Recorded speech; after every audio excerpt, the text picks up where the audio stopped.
नाज़रीन, असम्बलियां तोड़ते ही कप्तान को सऊदी अरब से बड़ी मदद मिल गई। मोहम्मद बिन सलमान ने शहबाज शरीफ को बड़ा सरप्राइज दे दिया। पाकिस्तान और सऊदी अरब ने तेल की मसनूआत पर माली आनत के लिए $1 अरब के मुआहदे पर दस्तखत कर लिए। वजारत इक्तसादी अमूर से जारी बयान के मुताबिक खादमैन हरमैन अल शरीफैन शाह सलमान बिन अब्दुल अजीज और वली अहद मोहम्मद बिन सलमान की हिदायत पर सऊदी फंड फॉर डेवलपमेंट के CEO सुल्तान अब्दुर्रहमान अल मुर्शिद और पाकिस्तान में इक्तसादी अमूर के सेक्रेटरी डॉक्टर काजिम नियाज ने पाकिस्तान को तेल की मद में माली ताउन के लिए $1 अरब के मुआहदे पर दस्तखत कर दिए। बयान में कहा गया है कि मुआहदे पर दस्तखत इस्लामाबाद में पाकिस्तान और सऊदी अरब के सरकारी ओहदेदारों की मौजूदगी में किए गए। वजारत इक्तसादी अमूर ने कहा कि पाकिस्तान को पायदार मईशत की नमू और मुआशी मुश्किलात से निमटने के लिए ताउन फराहम करने के मकसद के तहत इस स्ट्रेटजिक मुआहदे पर दस्तखत किए गए हैं और ये सऊदी अरब की हुकूमत की बरादर मुल्क के साथ जारी ताउन का तसलसल है। एलामिये में कहा गया है कि SFD ने 2019 और 2021 में भी तेल की मसनूआत की मद में माली आनत के लिए $4.44 अरब के मुआहदों पर दस्तखत किए थे। बयान में कहा गया कि ये मुआहदा सऊदी अरब की हुकूमत की तरफ से SFD और पाकिस्तानी हुकाम के जरिए मुल्क में तरक्की में इजाफे के लिए किए गए हालिया इकदामात की आकासी है। वजारत इक्तसादी अमूर ने बयान में बताया कि SFD ने क़याम से अब तक पाकिस्तान की तवानाई, पानी, नकलो हमल और बुनियादी ढांचे के मुख्तलिफ तरक्याती शोबों में तकरीबन $1.4 अरब मालियत के 40 से ज़ायद मनसूबों और प्रोग्रामों में माली मुआवनत की है। इससे कबल मुत्तहिदा अरब अमारात के सदर शेख मोहम्मद बिन ज़ायद अल नहान ने पाकिस्तान को दिए गए $2 अरब के कर्ज की मद में तोसी के साथ मजीद $1 अरब कर्ज देने का ऐलान किया था। वज़ीर-ए-आज़म ऑफिस के मीडिया विंग से जारी बयान में कहा गया था कि वज़ीर-ए-आज़म शहबाज शरीफ ने मुत्तहिदा अरब अमारात के सदर से मुलाकात की, जहां मुत्तहिदा अरब अमारात के सदर ने $3 अरब अमरीकी के मौजूदा कर्ज को रोल ओवर करने और $1 अरब अमरीकी इजाफी कर्ज फ्राहम करने पर इत्तेफाक किया। याद रहे कि जून 2021 में इस वक्त की पाकिस्तान तहरीके इंसाफ की वफाकी हुकूमत ने ऐलान किया था कि सऊदी अरब से सालाना $1.5 अरब मालियत के तेल की सहूलत दस्तयाब हो गई है। वज़रा ने प्रेस कॉन्फ्रेंस करते हुए ऐलान किया था कि ताखिरी अदायगियों पर सऊदी अरब से सालाना $1.5 अरब मालियत के तेल की फराहमी होगा। रेड लाइन लगाने वालों को रेड लाइन मिटा कर दिखाऊंगा, इमरान खान का पारा हाई। ताकतवरों को भी पैगाम पहुंच गया। नाज़रीन किराम, इमरान खान ने एक बार फिर सियासी मैदान में तहलका खेज छक्का मार दिया। इस बार टारगेट पर PDM समेत वो तमाम कुव्वतें थीं जिनके बारे में कहा जा सकता है कि इमरान खान तहफ़्फ़ुज़ात रखते हैं। इमरान खान की रेड लाइन क्रॉस करने वालों की लाइन ही काटने की धमकी दे दी। असम्बलियां तहलील करके भारी अक्सरियत से जीतेंगे। आज के खिताब में अहम तरीन पैगाम ताकतवरों तक पहुंच गया। नाज़रीन, पाकिस्तान तहरीक इंसाफ के चेयरमैन इमरान खान ने कहा कि जैसे ही मेरी टांग ठीक होगी, अवाम के दरमियान सड़कों पर होगा। टांग को ठीक होने दो, फिर रेड लाइन वालों को रेड लाइन मिटा कर दिखाऊंगा। असम्बलियां तहलील करके भारी अक्सरियत से जीतेंगे और भरपूर ताकत से बड़े फैसले करेंगे। इन्होंने पार्लिमानी पार्टी के इजलास से खिताब करते हुए कहा कि हमारे अरकान को डराया जा रहा है, इमरान खान पर रेड लाइन लगा दी है, हमारी इत्तेहादियों को धमकियां दी गई, हमारे लोगों को कहा गया नून लीग में जाएं, अल्लाह के बाद कौम के वारिस पाकिस्तान के अवाम हैं, किसी पर रेड लाइन अवाम डाल सकती है और कोई नहीं डाल सकता।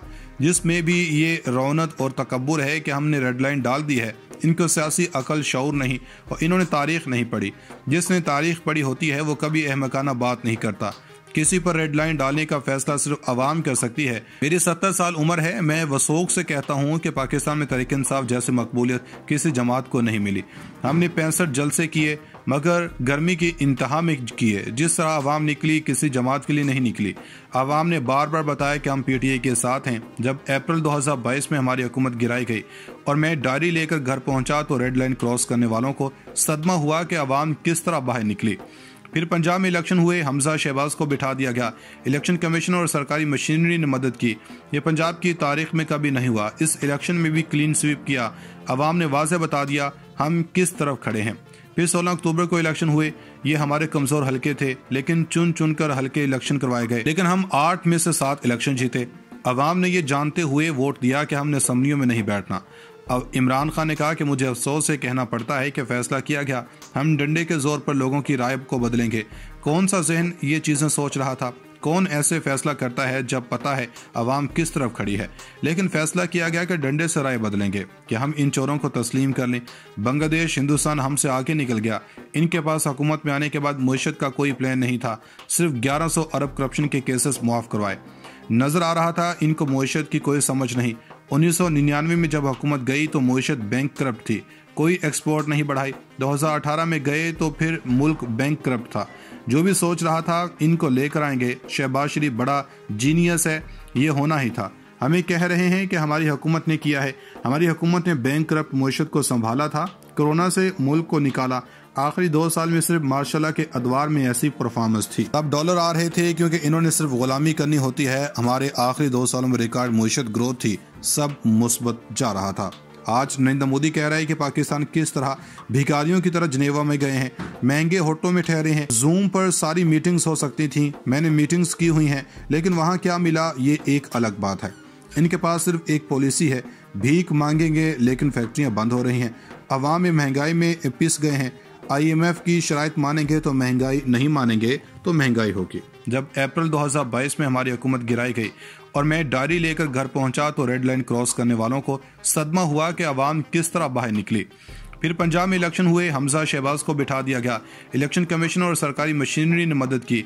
ये पंजाब की तारीख में कभी नहीं हुआ। इस इलेक्शन में भी क्लीन स्वीप किया। अवाम ने वाज़ेह बता दिया हम किस तरफ खड़े हैं। फिर 16 अक्टूबर को इलेक्शन हुए। ये हमारे कमजोर हलके थे, लेकिन चुन चुन कर हलके इलेक्शन करवाए गए, लेकिन हम 8 में से 7 इलेक्शन जीते। अवाम ने ये जानते हुए वोट दिया कि हमने असम्बलियों में नहीं बैठना। अब इमरान खान ने कहा कि मुझे अफसोस से कहना पड़ता है कि फैसला किया गया, हम डंडे के जोर पर लोगों की राय को बदलेंगे। कौन सा जहन ये चीजें सोच रहा था? कौन ऐसे फैसला करता है जब पता है अवाम किस तरफ खड़ी है? लेकिन फैसला किया गया कि डंडे से राय बदलेंगे, कि हम इन चोरों को तस्लीम कर लें। बांग्लादेश, हिंदुस्तान हमसे आगे निकल गया। इनके पास हुकूमत में आने के बाद मुआशरत का कोई प्लान नहीं था, सिर्फ 1100 अरब करप्शन के केसेस मुआफ करवाए। नजर आ रहा था इनको मुआशरत की कोई समझ नहीं। 1999 में जब हुकूमत गई तो मुआशरत बैंक करप्ट थी, कोई एक्सपोर्ट नहीं बढ़ाई। 2018 में गए तो फिर मुल्क बैंक करप्ट था। जो भी सोच रहा था इनको लेकर आएंगे, शहबाज शरीफ बड़ा जीनियस है, ये होना ही था। हमें कह रहे हैं कि हमारी हुकूमत ने किया है। हमारी हुकूमत ने बैंक करप्ट मुआशरत को संभाला था, कोरोना से मुल्क को निकाला। आखिरी 2 साल में सिर्फ मार्शल के अदवार में ऐसी परफॉर्मेंस थी। अब डॉलर आ रहे थे क्योंकि इन्होंने सिर्फ गुलामी करनी होती है। हमारे आखिरी 2 सालों में रिकॉर्ड मुआशरत ग्रोथ थी, सब मुस्बत जा रहा था। आज नरेंद्र मोदी कह रहा है कि पाकिस्तान किस तरह भिखारियों की तरह जनेवा में गए हैं, महंगे होटलों में ठहरे हैं। जूम पर सारी मीटिंग्स हो सकती थी, मैंने मीटिंग्स की हुई हैं, लेकिन वहाँ क्या मिला ये एक अलग बात है। इनके पास सिर्फ एक पॉलिसी है, भीख मांगेंगे लेकिन फैक्ट्रियां बंद हो रही हैं। अवाम में महंगाई में पिस गए हैं। IMF की शराइत मानेंगे तो महंगाई, नहीं मानेंगे तो महंगाई होगी।